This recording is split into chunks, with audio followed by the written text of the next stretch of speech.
إليك 7 عادات للناس الأكثر نجاحا وتميزا في العالم. 7 عادات فقط. العادة الأولى هي كن مبادرا. لا يمكن أن يأتي التغيير والجديد إذا لم تبادر بشيء جديد.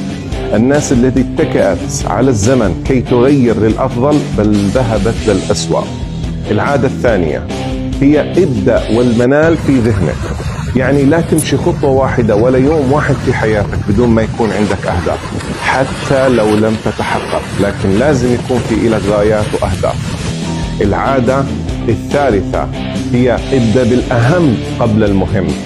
أي لحظة تجد نفسك فيها إنه أنت مشغول بوقتك، بجهدك، بمالك، بعقلك، بدون فائدة، بدون عوائد عظيمة، فورا غير للأفضل. العادة الرابعة تكاتف مع الآخرين.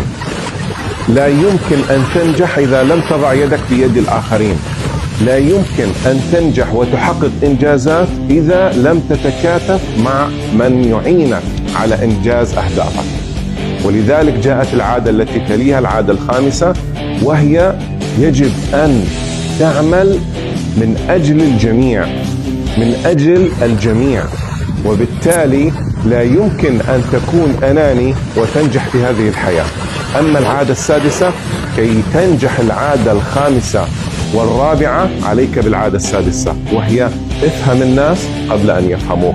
لا تقل أنتوا ليش مش فاهميني. دائما اسعى إلى فهم الشخصيات وتحليل الشخصيات والتواصل السليم مع الآخرين.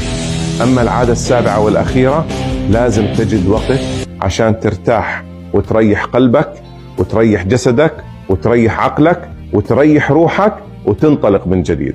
بس تذكر وانت مرتاح اشحذ المنشار. فكر فيها صح.